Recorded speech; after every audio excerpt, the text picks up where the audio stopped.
sumobra ko sa dalawa. But lastly, of course, para kay Bea at saka kay Wilbert.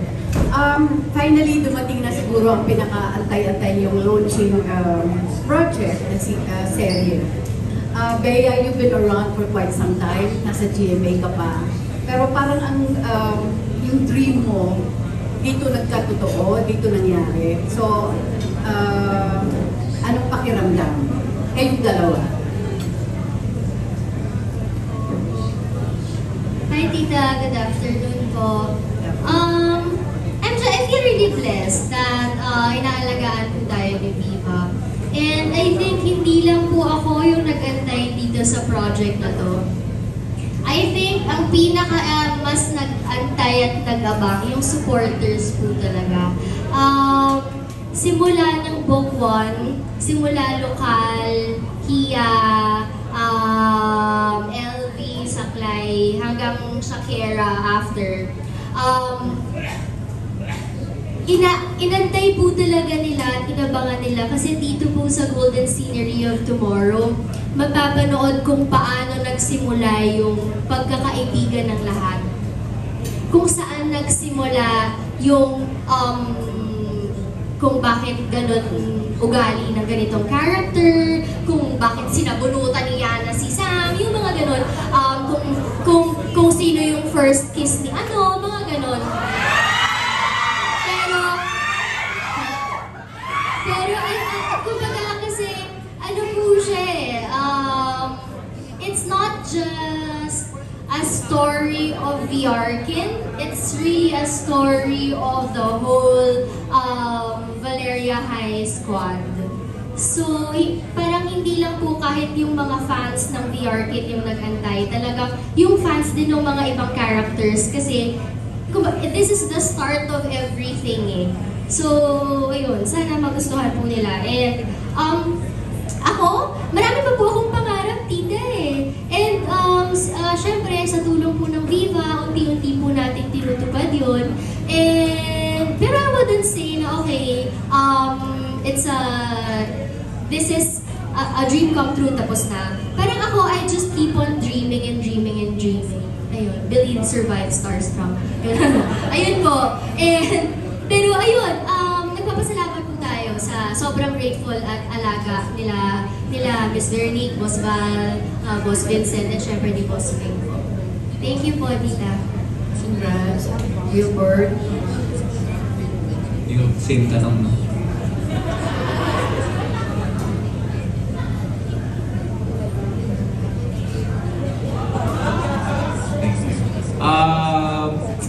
Inantay, I think talagang the stars align sa Golden Scenery of Tomorrow kasi nag-chemistry test din ako sa Hero and na-mention din sa akin yung semi na role before and then nasa iba po yung mga projects ko dati. So parang sinakto talaga na kung kailan kailangan nila ng parking mismo. Doon ako napunta sa mga chemistry test, gano'n. And then yung timing po ng mga bagay-bagay, pati yung character na parang hindi na ako masyadong mahirapan ipa-imagine sa mga readers na as Arkin kasi kung ano yung ginagawa ni Arkin in the book, yun na din yung ginagawa ko in real life. And syempre with my love team na sobrang accurate din talaga sa book yung values ni Via, hindi yung values ni Bea. I think ito po yung project na to, isa sa mga project na talagang I can say na talagang dream come true for me. Pero I hope after this meron pa, masusundan pa for us. May hirit lang ako na tanong sa inyong dalawa. On the spot. Girlfriend material ba? Wilbert, para sa iyo to. Girlfriend material ba si Bea para sa iyo? And Bea, is Wilbert boyfriend material? Yeah, si Bea po kasi talaga sobrang maalaga. Parang sa amin po, siya yung sobrang concerned bigla pag may nangyari. Ano nangyari sa ganito? Ano nangyari? Para siya talagang nanay hindi yung ano lang. Kasi yung care kasi, so naging-care ka kasi sa lahat. So parang ganoon siya, and then masarap siya magluto. Mahilig po kasi ako kumain, and sobrang ano niya, parang girlfriend girlfriend material.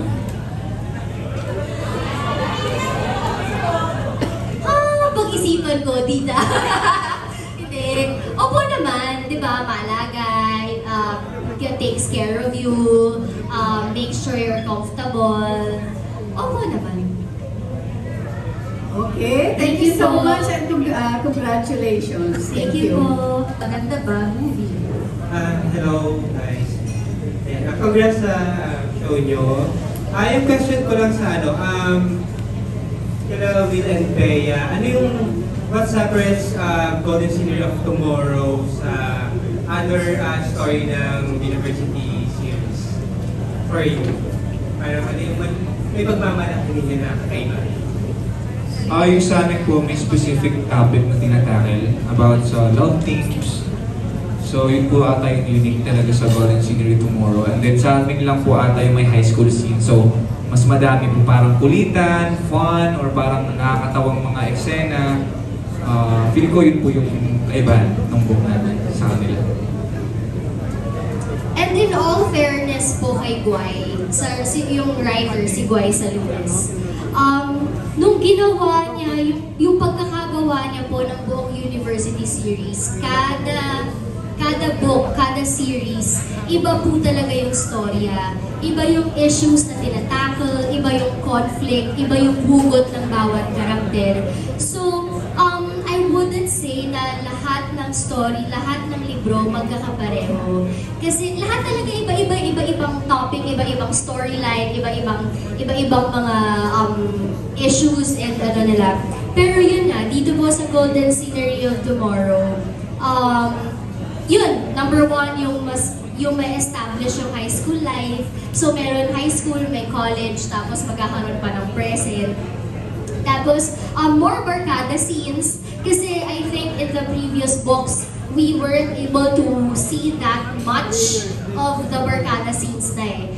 Aside from the book 1, yung Reina de España. Pero dito, ayun, yung kulitan, yung fun, yung youth, mararamdaman mo talaga, yung high school life mo, ganyan. And siguro yung isa pang it's very relevant, especially here in the Philippines, di ba? Yung mga love team culture, cancel culture, yung mga ganon. Doon matatackle din dito sa librong ito. Yun po. Thank you po. Okay, salamat. Excited na akong mapanood siya. So, good luck guys. Salamat po. Okay, thank you so much. Next up from CJ Says Vlog, we have CJ Buado. Hi guys, congratulations sa series. So, my only question is that for Bea and Wilmer. So, napansin ko parehas kayong gumawa ng horror movie. Then, may ginawa ba kayong mga adjustments from doing horror and now gumagawa kayo ng parang love team rom-com? Para sa akin po, wala naman po masyado. Since yung mga horror projects mo namin, movies, gano'n, so wala po masyadong parang didikit talaga yung character sa'yo. So parang dumaan lang po. And then, na-try ko na din po kasi yung mga rom-com. Meron kaming project ni Direct Vic before sa YouTube series, Pure Gold. So, hindi na po siya ganun kabago sa akin. Siguro yung parang adjustment ko po siguro, kasi high school, so yung energy ng high school student, matagal ko na kasi nakalimutan po yun. So kailangan ko siya ibalik yung kulit, tapos yung paawa-awa, gano'n. So yun po yung challenge siguro at adjustment na ginawa ko for this. Kung kada project, parang mag-a-adjust ka naman talaga kasi iba-iba yung requirement na kailangan mong ibigay po eh. Especially pag horror din, di ba? Iba yung itsura, iba yung atake, iba yung boses, ganyan. And iba yung story. So, pero adjustment, hindi naman adjustment. Kasi kung ano yung hinihingi po, yun yung, kumbaga, yun yung ibibigay. Yun. Thank you po. Okay, thank you so much. And last but not least, we will welcome a question from our TikTok content creator. Let's listen to Kat Ochoa.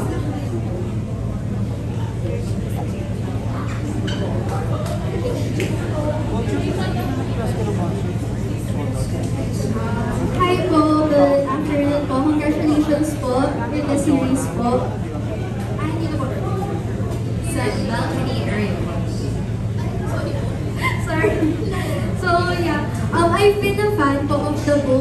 stories since the first book till the last book po, nabasa ko po yung whole series mo. So my question is, are you willing to take the risk? Kasi yung story po ni Via and Arkin is about friendship po, about best friends. So are you willing to take the risk between the fine line between friendship and love po? Who is this question for, Kat? Both po, sa kanila. For Via the and two of Arkin. them. Okay. Sorry, for willing to take The the risk of like, crossing the line between friendship and love po. If you're willing to take the risk of losing the friendship with sake of love. eh bakit sure ka na malulose mo yung friendship kapag naging love, di ba? Paano kung hindi malose? I mean, kasi kaya mo nga, parang you would want to,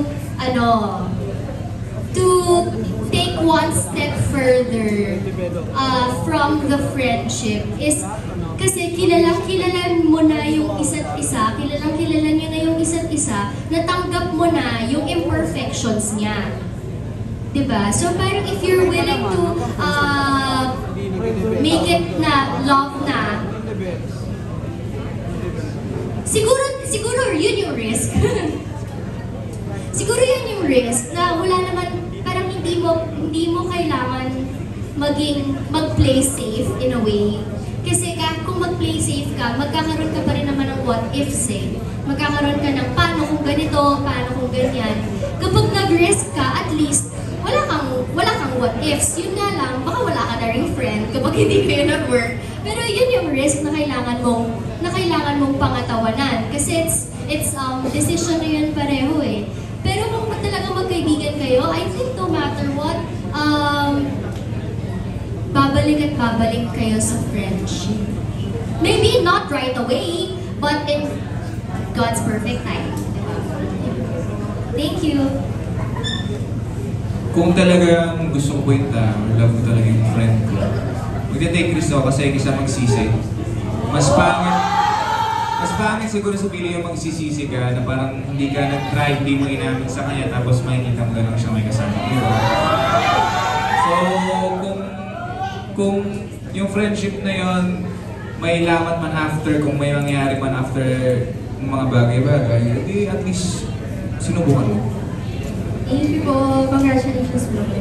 Yes, I agree. It's better to have tried. I mean, love than try to have, than to not have something like that, diba, Direk? Okay, you